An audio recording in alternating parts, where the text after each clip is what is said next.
చిరంజీవి ఎట్లా పోవాలి? గిఫ్ట్ ఇస్తావా గాడ? యముడికే అర్థం వస్తుంది. యమధర్మరాజు నీకు ఎందుకు కనబడ్డాడో తెలుసా? నువ్వు మంచోనివి, అందుకే నీకు కనబడ్డా. సకల పాప శిక్షనుండా యముండా.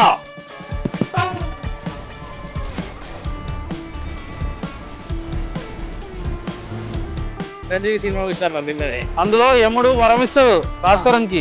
అందరి తల మీద ఏవో కనబడుతున్నాయి డాక్టర్. ఏం వరం ఇచ్చిందో తెలియాలంటే సినిమా చూడండి. అద్రి అభియాన్ ఉన్నాడు కదా డైరెక్టర్, ఆయన డైరెక్ట్ చేసిండు. Bhaskaram bro hero. ఆహాలో అందరు చూడండి, సినిమా హైలైట్ ఉంది. తమ్ముడు ఏమిటి ఇది?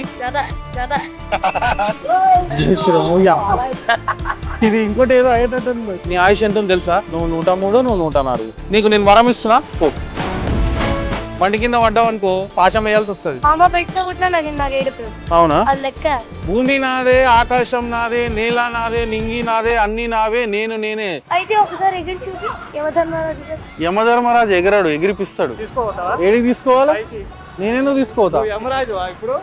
అట్లా లేనా? అసలు ఈ యమధర్మరాజు ఎందుకు రోడ్డు మీదకి వచ్చిందని చూస్తుర్రా? అది తెలియాలంటే మీరు ఆహాలో స్ట్రీమ్ అవుతున్న చిరంజీవి అనే సినిమా చూడండి. ఒక్కసారి చూస్తే ఇంకా 2-3 సార్లు కూడా అనిపిస్తుంది. చిరంజీవి ఓన్లీ ఆన్ ఆహా.